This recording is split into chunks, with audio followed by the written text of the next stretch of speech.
जय Hind. This is Madhav Prasad Tripathi, owner of सैनिक coaching centre. आज का हमारा टॉपिक है प्रेपोजिशन यानी फिक्स्ड प्रेपोजिशन, डे 22 पार्ट 4।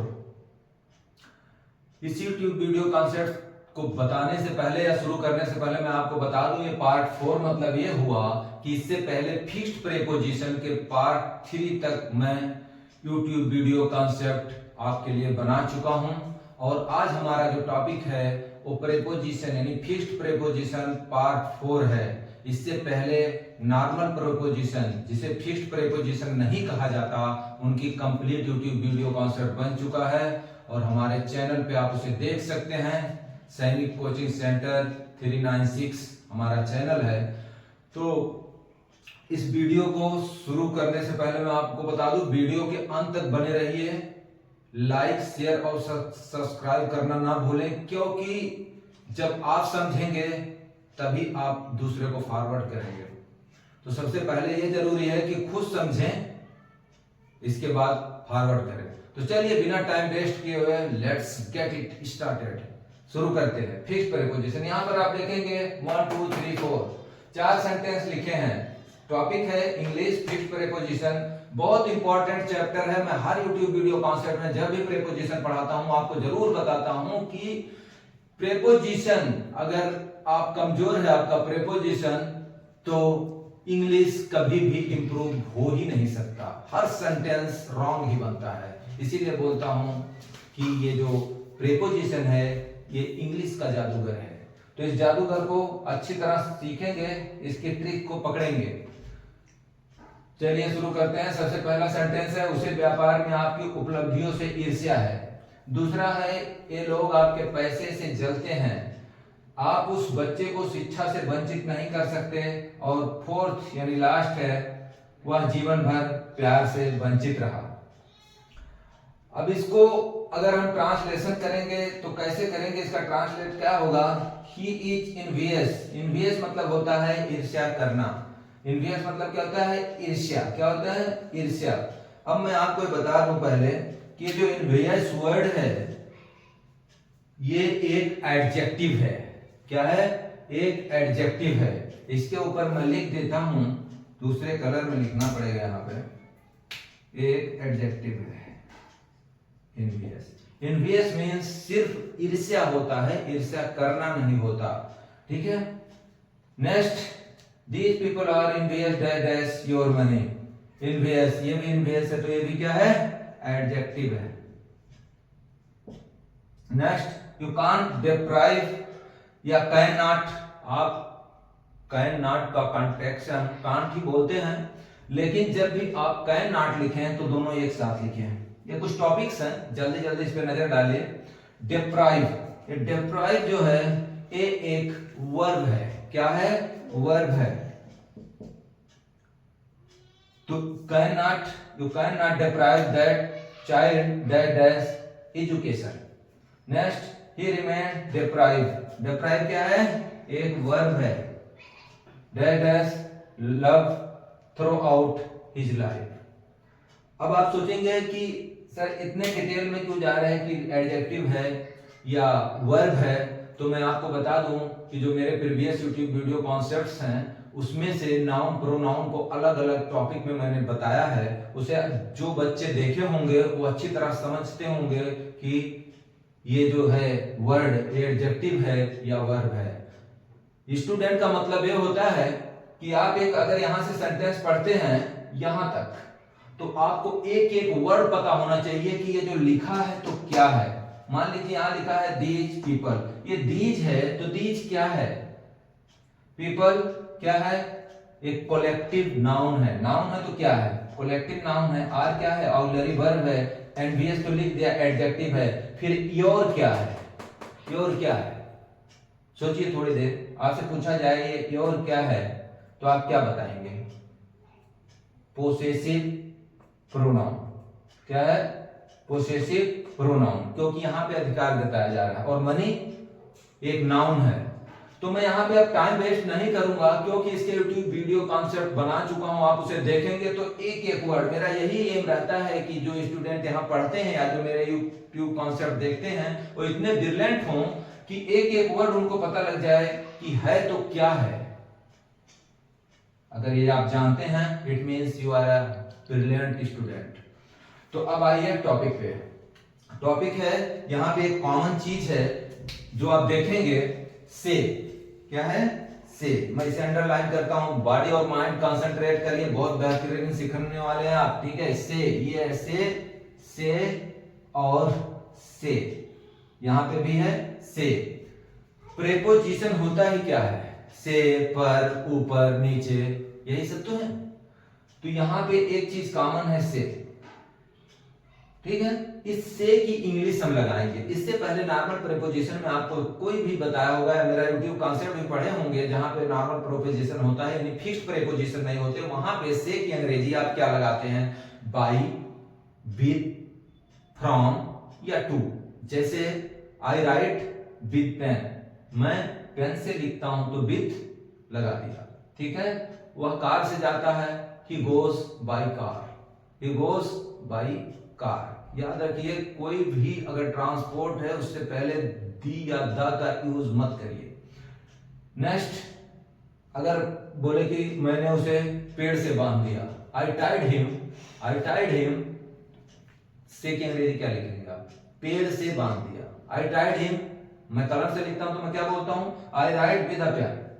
मैं उसे पेड़ से बांध दिया, मैं क्या बोलूंगा? I tied him to the tree, to the tree नहीं रहेगा विद, मत सोचिए, विद नहीं रहेगा, टू द ट्री, ठीक है। तो इसलिए टू, विद, बाय या फ्रॉम का यूज आप करते हैं, किसके लिए? से के लिए, ठीक है। अब आज आप क्या लगाएंगे यहां? विद, बाय या टू? सोचिए। कुछ नहीं लगेगा। क्या लगेगा? कुछ नहीं लगेगा। अभी क्या लगाएंगे आप देखिए, और इसे जरूर याद करिए। इसी को तो फिक्स्ड प्रेपोजिशन बोलते हैं। यहां पे क्या भरेंगे? ही इज एनवियस, ठीक है। यहां बीच में भरेंगे ऑफ। क्या भरेंगे? ऑफ, ओ एफ, ठीक, of. He is envious of your achievements, किसमें? बिजनेस में। तो मैं की अंग्रेजी तो ही नहीं होगा यहां पे, ठीक है। लेकिन से की अंग्रेजी हमने क्या भरा? ऑफ, ठीक है। यहां पे क्या है? These people are envious. Envious के बाद में क्या भरेंगे? से की अंग्रेजी ऑफ। क्या भरेंगे? ऑफ। यहां है, you can not deprive that child, किससे? एजुकेशन से, यानी शिक्षा से। तो से की इंग्लिश क्या भरेंगे? मत सोचिए कुछ, ऑफ ही है। ही रिमेंड, रिमेंड मतलब होता है रहा, बने रहना, ठीक है। या किसी चीज से वह जीवन भर प्यार से वंचित रहा, तो ही रिमेंड डिप्राइव, किससे? प्यार से। से की इंग्लिश क्या भरेंगे? अब क्या सोच रहे हो आप? ऑफ ही भरेंगे क्या? सही सोच रहे हैं, ऑफ ही भरेंगे। क्या भरेंगे? ऑफ। अब आप सोचेंगे कि हर जगह तो ऑफ भर दिए, से की इंग्लिश फ्रॉम, विद या टू भी भर सकते हैं। बिल्कुल नहीं भर सकते। क्या कर सकते हैं? बिल्कुल नहीं भर सकते, ना कभी भरना, because this is the quality of fixed preposition. यही फिक्स्ड प्रेपोजिशन की क्वालिटी है कि जो प्रेपोजिशन इस वर्ड के साथ कौन सा लगेगा, ठीक है। जिस वर्ड के साथ जिस प्रेपोजिशन को फिक्स कर दिया गया है वही लिखा जाता है, और इंग्लिश स्पीकिंग के टाइम पर भी वही बोला जाता है। उम्मीद करता हूं आप समझ गए होंगे कि फिक्स्ड प्रेपोजिशन क्या होता है। अगर मेरे प्रीवियस यूट्यूब कॉन्सेप्ट 3 और जिसने देखा होगा वो तो अच्छी तरह समझ रहा होगा, ठीक है। अब उम्मीद करता हूं आप बहुत अच्छी तरह समझ गए होंगे कि फिक्स्ड प्रेपोजिशन क्या होता है और इनके साथ कैसे यूज किया जाता है। एक बार फिर भी इसे रिकैप करके आपको समझाते हैं। इसे क्या कि उसे व्यापार में आपकी उपलब्धियों से ईर्ष्या है। अगर इस वर्ड को हमने, इस सेंटेंस को अगर इस तरह लिखा होता कि वह व्यापार में आपकी उपलब्धियों से ईर्ष्या करता है, ठीक है, ईर्ष्या करता है, तब आप क्या बोलते हैं? प्रेजेंट इंडेफिनिट टेंस हो गया। ऐसा नहीं होता, करता जहां पे, ठीक है, ये देखना है, ता है, ती है, देख के एक बच्चे वाली इंग्लिश की तरह मत समझ जाइए कि अगर ता है तो पक्का है प्रेजेंट इंडेफिनिट है, ऐसा कुछ नहीं होता। फर्स्टली यू मस्ट सी कि यह जो सेंटेंस है इसमें if the subject is working और नॉट, कि इसमें सब्जेक्ट काम कर रहा है कि नहीं। अगर सब्जेक्ट काम नहीं कर रहा है वो कभी भी प्रेजेंट इंडेफिनिट नहीं हो सकता। ठीक है, प्रेजेंट इंडेफिनिट नहीं हो सकता। तो यहाँ पे यह है उसे व्यापार में आपके उपलब्धियों से ईर्ष्या है। इसको हम कैसे बनाएंगे, he is envious, preposition of ही लगेगा, of your achievements in business. ठीक है, नेक्स्ट है ये लोग आपके पैसे से जलते हैं, तो दीज पीपल आर एनवियस से के अंग्रेजी लिखेंगे ऑफ योर मनी, आपके पैसों से, भले से लिखा हो लिखेंगे ऑफ। कब, जब आप एनवियस का यूज करेंगे, और एनवियस एक एडजेक्टिव है। You can not deprive, deprive मतलब वंचित रहना या किसी चीज से दूर हो जाना, वंचित हिंदी वर्ड है तो हिंदी थोड़ा टफ होता है, तो इसलिए आपको बता रहा हूं किसी चीज से आप ना मिल पाना उसे बोलते हैं वंचित रहना।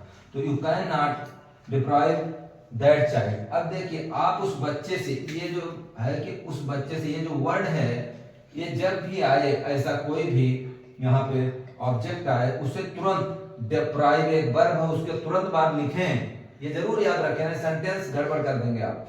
डिप्राइव जब आता है उसके बाद कोई ऑब्जेक्ट ऐसा आता है कि उस बच्चे या उस आदमी, ठीक है, या उस लड़की, तो यहाँ पे अब जैसे उस लड़का उस लड़की कुछ भी हो तो दैट गर्ल, दैट बॉय या दैट चाइल्ड आप लिखते रहेंगे, लेकिन जब इस हो जाए कि इस लड़का या लड़की, तो दिस चाइल्ड या दिस बॉय कुछ भी आप लिख सकते हैं। लेकिन डिप्राइव के तुरंत बाद लिखना है। कहां लिखना है, डिप्राइव के तुरंत बाद लिखना। उसके बाद आपको लगाना है प्रीपोजिशन, जो कि फिक्स्ड प्रीपोजिशन है डिप्राइव का। तो deprive that child of education, ठीक है, ही रिमेन डिप्राइव, डिप्राइव क्या, ऑफ। ठीक है, यहाँ पे तो ऐसा नहीं है कि उस बच्चे से या उस आदमी से, अगर वो होता तो इसी सेंटेंस की तरह जहां पे दैट चाइल्ड लिखा है उसको भी यहाँ लिखते, इसके बाद इसी की तरह ऑफ लगा के सेंटेंस बना लेते। देखिए प्रैक्टिस मेक्स मैन परफेक्ट, अगर आप प्रैक्टिस करेंगे तभी परफेक्ट होंगे। ठीक है, इसी पे आपको 3-4 सेंटेंस यूट्यूब वीडियो कॉन्सेप्ट होने के देखने के बाद कम से कम 4 सेंटेंस खुद लेना है और उनमें थोड़ी सी चेंजिंग लानी है सेंटेंस में, और खुद बनाएंगे आप, परफेक्ट हो जाएंगे। He remained deprived of love throughout his life। तो इस तरह से आप 2 वर्ड सीखे, क्या है, envious और deprive। ये जो 2 वर्ड हैं सिर्फ इनको याद रखिए, इनके साथ एक ही फिक्स्ड प्रीपोजिशन लगाना है आपको, ऑफ। क्या लगाना है, ऑफ, ओ एफ। ठीक है, उम्मीद करता हूं ये यूट्यूब वीडियो कॉन्सेप्ट आपको पसंद आया होगा। पसंद आया तो लाइक शेयर सब्सक्राइब जरूर करें, उन बच्चों तक पहुंचाएं जो शायद यहाँ ना पढ़ पा रहे हों या यूट्यूब कॉन्सेप्ट ना देख पा रहे हों। Thanks for watching this video. मिलते हैं नेक्स्ट यूट्यूब वीडियो कॉन्सेप्ट में, तब तक के लिए खुश रहिए, मस्त रहिए, टेक केयर, जय हिंद।